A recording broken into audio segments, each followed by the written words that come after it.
up, nerds? So in today's video, we're going to be reviewing Spider-Man Brand New Day.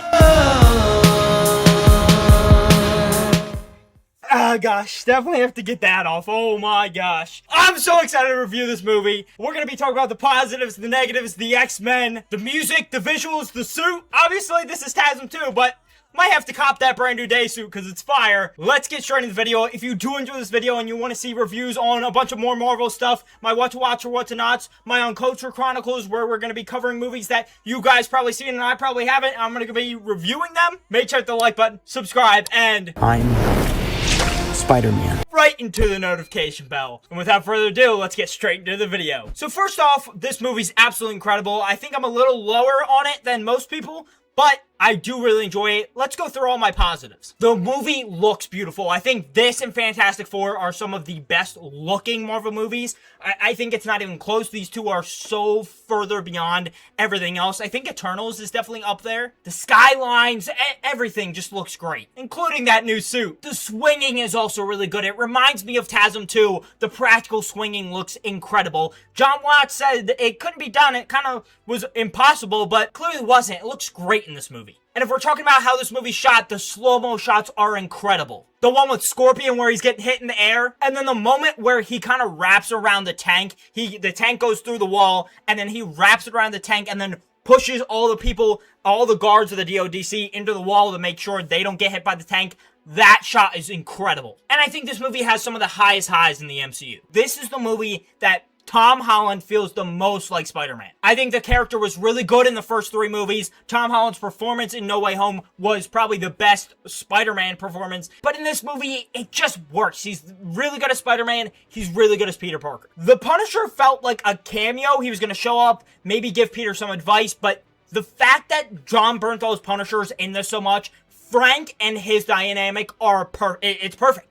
The banter back and forth is really funny. The device, the emotional moments, all just really good. If you have not seen Daredevil or the Punisher series, go check them out. But those two series are a little bit for mature audiences, but those series are really good. This is the big spoiler of the movie, so if you have not seen it, click off. Like this first, and then click off. But, you know, Sadie Sink is playing Jean Grey, and it is perfect. It is so incredibly just like...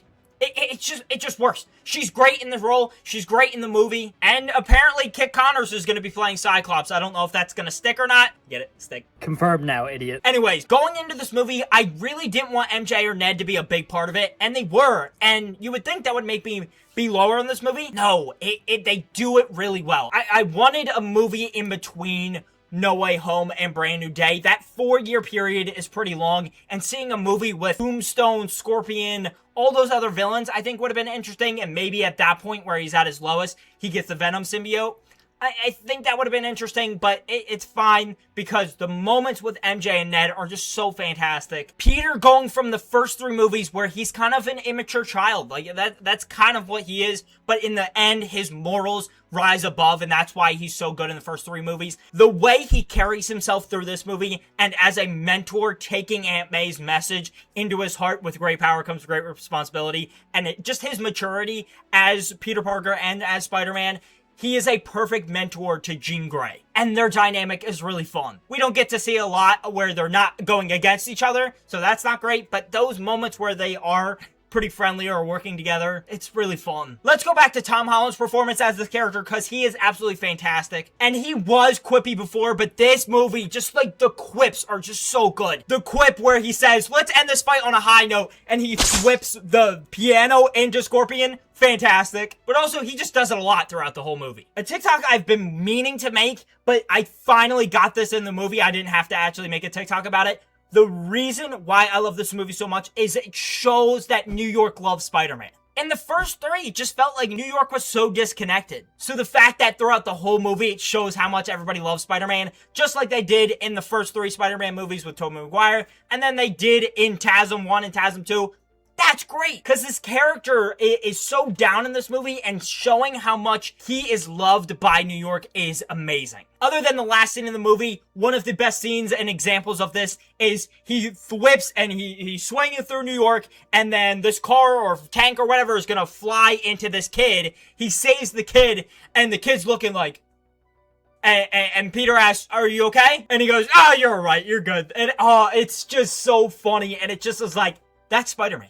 That is so Spider-Man. Again, all the Spidey sense scenes are really, really cool. I wish they had more like dolly zooms with his face like that, like they did in No Way Home. I'm pretty sure they do it once. But even just the ear-piercing like zing that it comes from the Spidey sense is really fantastic. That little sound design choice is fun. Especially in that moment where he's in that memory with Jean Grey and then the bullet comes out of nowhere. That scene is shot really well. It's just this dark void and they're like, what is that? And then you see the flash of the bullet being shot. And then that moment where the zing, like the ear-piercing zing of the Spidey sense happens.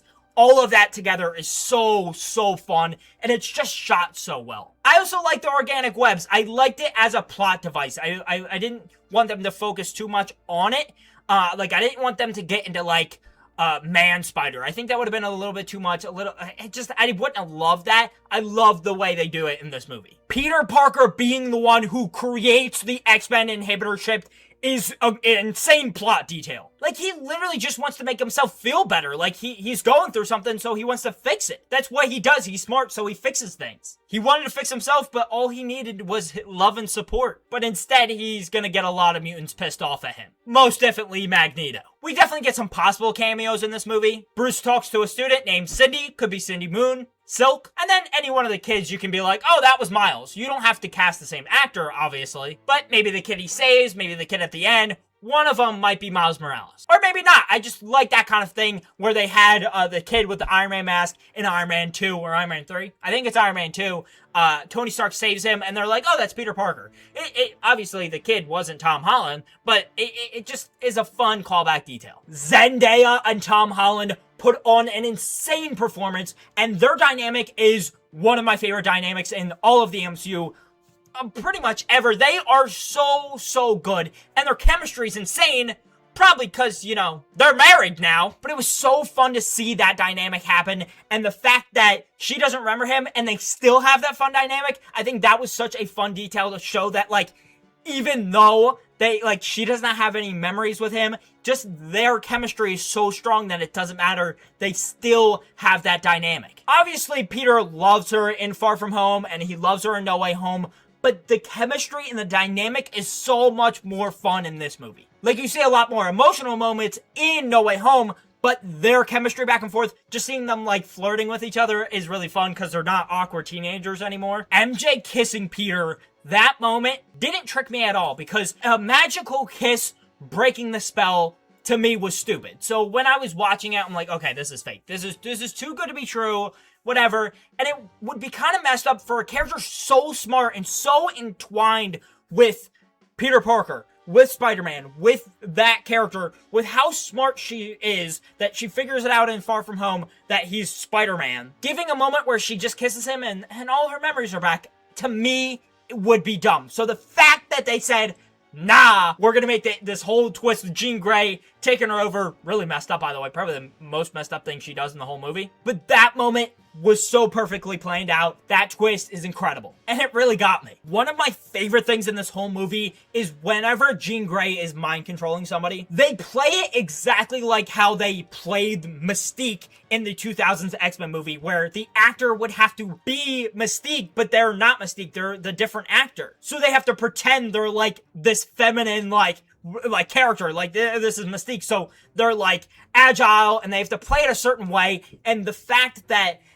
Zendaya, John Bernthal, and all these other just random like side characters, side actors, background actors, they all do such a phenomenal job. Like even that one guy, when Peter gets zapped out of the alleyway, he's like, oh, you good, Spider-Man? Oh, you get that monster out of you? Like, his performance is so good. And it, like, all of the characters going, like, all the background actors going, like, it looks really good. But again, I love John Bernthal, like, his little, like, quirkiness. Like, that's so fun. And it's like, that's not the Punisher. Like, that contrast of that is really fantastic. But I think Zendaya's performance as Jean Grey, mind controlling her, is really fantastic. That little, like, demonistic, like, back and forth is really good. And then the moment where she falls off the building and it has this, like crazy face looking, and she's like all like sinister or whatever. And then the moment Jean Grey gets out of her and Zendaya MJ comes out of it, and she's like, oh my gosh, that is played so good. Zendaya is a fantastic actress. She's incredible as Athena in The Odyssey, and I'm sure she's gonna have a crazy good arc in Dune Part 3. And even the detail where being mind controlled by Jean Grey puts you in this one moment, and then she mind controls you, and you don't remember any of that, and then you go immediately to the other moment, would be insanely shocking. Zendaya does a great performance of that. And that moment where Peter whips onto MJ instead of pushing his body off first down towards her made me freaking scared that he was gonna drop her. I was like, is this gonna happen? Is he gonna make the same mistake Andrew Garfield, Peter 3, made in TASM 2? No, because he did actually learn from him. He whips onto her, but then catches her and then falls himself. Yeah, thank gosh he didn't make that same mistake. That would have been haunting. I have a little X-Men sidebar here. Let's talk about it. How are they going to do the X-Men? Because I'm a little scared that they are going to put out all of these X-Men all into the MCU and are not going to explain why they didn't help with Endgame, Infinity War, Thanos, all of that. But I think a way they could easily do it is you have certain mutants, but there isn't a lot of them, so there would be no reason that you would have them join into a team like the X-Men. They just don't know each other really exist. So there is a Professor X, there is a Magneto. We already know there was a Namor back then too. I just think the X gene was less frequent back then before all of the snaps, all of the gamma radiation. I think the reason why you introduce Jean Grey in a mutation movie with gamma radiation, a Hulk, and Spider-Man being a mutate, both of them being a mutate, dealing with that mutation plot, is because the reason why there are so many mutants now, including Kamala Khan's Miss Marvel, and all of the future mutants like Jean Grey, is because of the snaps. They became either stronger if they were already mutants in the universe already, or there's just more people that have the X gene in them now. I think that's a perfectly good explanation, and then you got homegrown X-Men. You don't have to deal with some Secret Wars like another universe plot. Like, you just get them in Avengers Secret Wars. They all show up, they all like have their powers now and all realize they have their powers, and they're like, oh, we're the same kind of people, because they see the X-Men from another universe and are like, maybe we should start a team. Maybe I should build a school, Professor X thinks. That's my big thoughts on the X-Men. I absolutely love John Bernthal as Frank Castle. He is so incredible in this movie. I didn't think he was going to be in it as much as he actually is, but he's phenomenal. And him and Tom Holland are basically best friends. But man, anytime Frank does anything, he's shooting a gun, he's freaking cheering in the hospital, whatever. He is just constantly screaming. He's like, ah! Ah! Like, I can't even do the, like, belch of a scream that he has. It's so funny. Oh, and if you forget that scene in the hospital with Frank, here's the clip. Ah! Ah! Hulk looks so good. I hope we get a special presentation or a movie. I would love a movie with Savage Hulk just fully out. They did that little fake out. Oh, it's just gonna be Smart Hulk again. Oh, whatever. Like, that was gonna piss me off. I saw that and I was like, no, we're getting real Hulk, right? In the moment where she loses control of him and he takes over and you literally see him, like, slowly turn into Hulk, that, like, transformation has not been seen in the MCU since maybe Age of Ultron. I don't know if they even do it in Age of Ultron, but the Avengers. But even this looks better than that. And I think he's even taller than we've seen him before. I think maybe he's gonna get bigger and bigger and bigger, and maybe he ends up being Maestro. That would be really, really good in Secret Wars. The whole fight sequence with Spidey and Hulk is absolutely incredible. Thanks to Destin, and his buddy Peng Zheng is absolutely fantastic. I believe he worked on Shang-Chi and the Legend of the Ten Rings, and then he worked on this. Absolutely fantastic. There's the freaking stomp that happens. That looks cool. The little freaking clap. The thunderclap. Spider-Man crawling all over the Hulk is really cool. That little callback with the thwip of the little inhibitor. And then that callback to Spider-Man 3 with Tobey Maguire and the wedding ring. You get in this movie, you have Peter thwipping the inhibitor chip to him in slow-mo falling. That looks really good. The way in slow-mo he thwips away Frank from Hulk stepping on him, and as Frank is shooting him, as Hulk is just jumping down. Fantastic. I absolutely loved when MJ figured out that Peter was Spider-Man from the note. Absolutely fantastic. I love that decision. I love that she finds out in this movie. The way they do that is incredible. He's like talking us out, and he's like, I did all this. I protected you because I love you. And she goes, I don't love you. Like, I understand why you love this person and she loves you, but I just don't have those memories. I don't have that feeling. And it is a stab to the heart. It is fantastic. It is played so well by both Tom Holland and Zendaya. Both of them do a fantastic job going back and forth between this. Stab the heart. And another Peter loses his love interest because they forgot him. Sorry, Peter Quill. And even though I think Peter Parker could get MJ back, I don't know about Peter Quill and Gamora. And then MJ brings Peter up to her apartment with Ned, and they start talking, all hang out as friends, them going back and forth, building the Legos, with Ned's actually looking at freaking Empire Strikes Back in the background while he's like doing all his spider tracky things, making a Lord of the Rings reference. Love Lord of the Rings, Return of the King. Might be my favorite movie of all time. Absolutely love that reference. That was so much fun. Those three, their bond is absolutely fantastic. Again, as I mentioned, the little, like, jump between the background actors when Jean Grey controls their mind is so good. It looks fantastic. But also, that little, like, the thing where it expands to a kilometer also looks really good. I do hope that they differentiate her powers from Sue Storm's because they look really similar. The one from Fantastic Four First Steps and this look pretty much the same. The DODC already having a backup plan for Spider-Man, already have a working around his powers and his technology is really messed up. It reminds me of Cecil in Invincible. That dynamic is really interesting, but I think DODC is going to be more evil, especially for the mutants. It's going to be pretty scary. And going into the final act of the movie, Peter doing this, the little like flip around thing, and he does a spin, backflip, and whatever, and he's doing this. It looks so good. I wish they didn't put that in the trailer, because that would have been an insane moment. Jean Grey asks, "Are you Spider-Man? Are you Peter Parker? You gotta decide." And he goes, "I'm both," and then does that, and we don't know that's coming.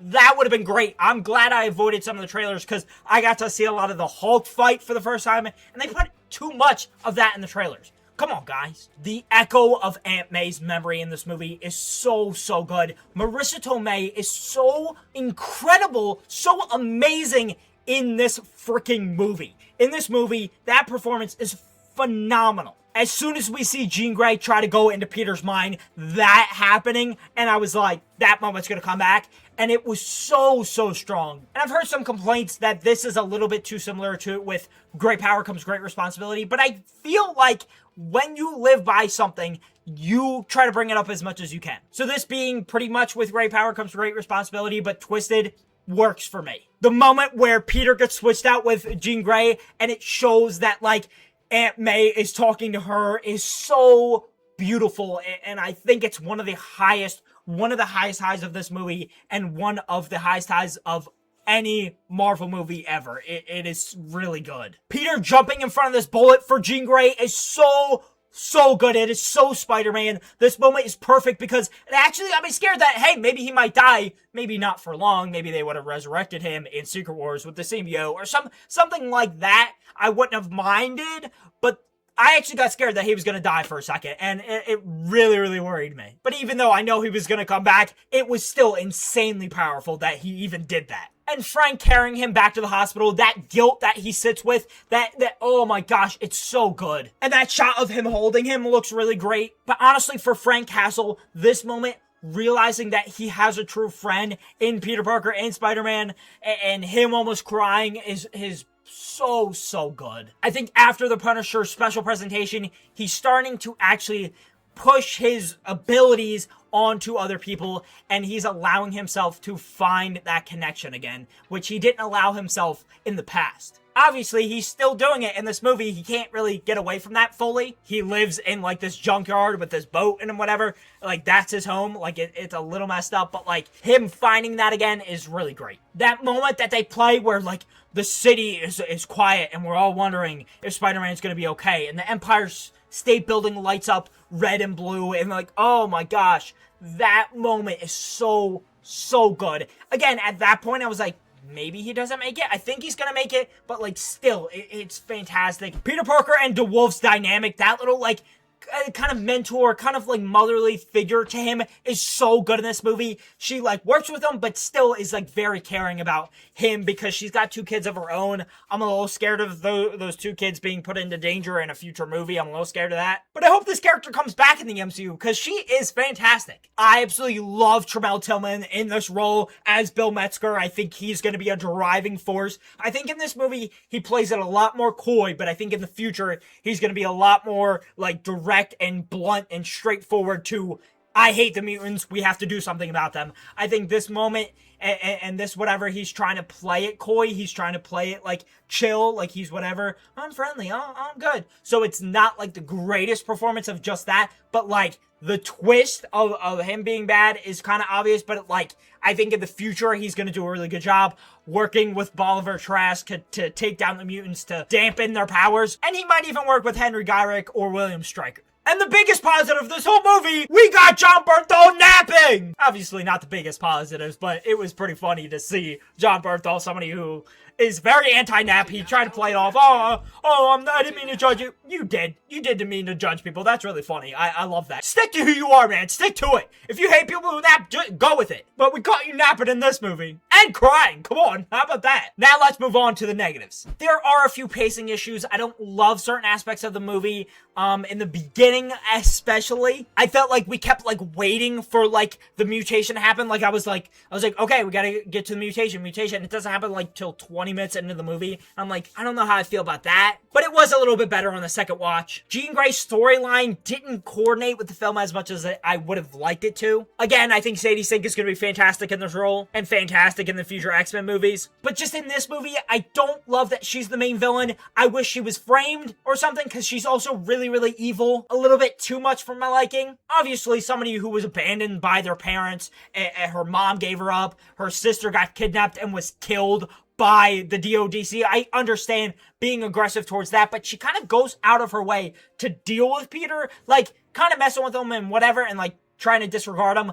Understandable, and I get what he was getting in her way, but like, I don't know, she did a little bit too much, especially with that kiss. She threw that one guy into the middle of the road. Maybe she knew he was gonna be okay, or he was a little mean, but like, still, I hope she does have the Phoenix Force in her, because that will be a little bit more redeemable. She's pretty evil with that in her, so maybe in Battle World or whatever, we can get that out of her. That would be great. I didn't care much about Sarah Gray. I feel like they wanted that moment to hit more, and I was like, like, I didn't know she was a thing, so my head was all over the place when she said, oh, I'm looking for her, where is she? I was like, is it like Goblin Queen, and she's looking for Madeline Pryor? Something like that. I didn't even know she had a sister. I feel like I heard it beforehand, but not like close enough to the movie's release where I remembered that happening. It's obviously not a bad dynamic, I just didn't love it. That scrunchie though, that being like the representative for her sister, that dynamic, the VMAX, all of that is really good. On the first watch, I did not like Yelena and Peter's dynamic. I just was waiting. Again, the same thing with the pacing issue. I think if they cut this, it would have been fine. I just think they wanted to feel a little bit more MCU-y,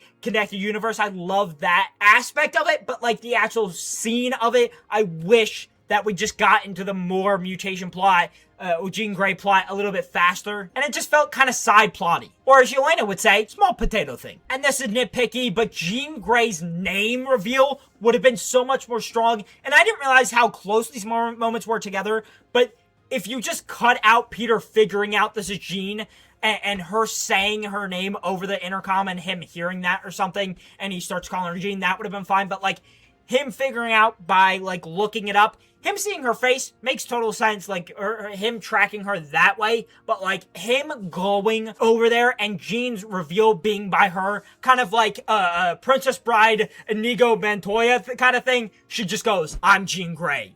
You took my sister. Prepare to die. Would have liked that a lot better. Now let's move on to the music. The needle drops are pretty good in this movie. I don't think it's the best in the MCU. I think a lot of people are saying that. I don't think so. But they're all really good, and it's very on theme with the movie. Loser by Tame Impala, Wolf Like Me by TV on the Radio, and Oh Yeah by Steve Lacy. Also, this isn't music, but I love the credits with Oh Yeah by Steve Lacy playing. That moment and those shots of just like a beautiful New York, that sunsets and the glow of the city, it's just really good. Michael Giacchino's theme for Spidey is always fantastic. I absolutely love it. I wish there was a bigger updated theme for him in this movie. I think when he was swinging and all that, if a big theme like that played, I would have loved that, because you have that in TASM 2 when he first swings in. That would have been really, really good. But overall, the music is fantastic in this movie. Now we're going to move on to the visuals. As I mentioned, the slow-mo shots are really, really good. Obviously, with Scorpion and the tank scene in the DODC. And that suit, it might be my favorite Spidey suit. And I'm saying that with, I'm saying that with TASM 2 suit on. This suit's fantastic. This might be the best suit with the freaking goggles and everything. This is really good. But that Brand New Day suit might be better. I love the blue. I think it's the perfect amount of metallic. I think this, honestly, might be a little dark. I love how bright the blue is and metallic it is, and the red and the raised webbing. It looks really good. And that little detail of you can see his eyeballs, I think you could see them in the past, like, home trilogy, but you really see it in this movie. You can see his eyeball when you are looking at Peter. Especially in that moment when he's talking to Hulk and says, "Oh, it's Peter." You can see his eyeball, and when he's looking at MJ, you can see his eyeball. Like, it just looks, and you can see that expression. You can see what Tom Holland's doing under the mask. Again, as I mentioned before, New York looks fantastic in this movie. Obviously, they're rooting for Peter Parker, Spider-Man. I love that, but also just like the city streets look really good. The night scene with Scorpion looks really good, and then the skyline looks great, and the credits, everything with that is really, really good. Now let's talk about Jean Grey and the X-Men's future. I think Jean Grey is the staple for the X-Men's downfall before they even show up. She causes a lot of chaos, a lot of messed up stuff. I know New York has been through a lot, but they're gonna hate mutants because of this. I hope they get the Phoenix Force out of Jean. I hope she already had it. And throughout her whole redemption arc in the X-Men movies, you see her try to atone for her sins. That storyline would be really interesting, rather than just like, crazy girl, like whatever, like that would be a little much. We did that with both past Jean Greys in X3 The Last Stand and Dark Phoenix, with Dark Phoenix being one of my least favorite movies of all time. Peter creates that inhibitor chip, which is going to be really, really messy for the mutants. Bill Metzger, Tremel Tillman's character, Bolivar Trask, and the Friends of Humanity will definitely be using these a lot. Again, I gave that little theory about the X-Men. I don't know what they're going to do. They could bring in X-Men from another universe, and Jean Grey is kind of the only X-Men, like, member that's already, like, in the universe. But I think the way I explained it, they could do it pretty easily. My only worry is Magneto. That's all I'm worried about. I hope he's in the universe, and he's maybe a little older. Namor actually explains that he ages slower, so maybe that works with all of, if not just some of the mutants. I mean, this is Feige's thing. He loves the X-Men. This is going to be the most important to him ever. This is the most important thing I think he has ever done. And that's the end of my review on Spider-Man Brand New Day. Again, if you want to see more of my videos coming up, more reviews about Marvel, DC, and a bunch of other franchises and classic movies, make sure to hit the like button, subscribe, and I miss you, mate. right into the notification bell. Hope you guys have a fantastic day, and if you can't have a fantastic day today, have a fantastic day tomorrow. I'll catch you guys in the next one. Later, nerds!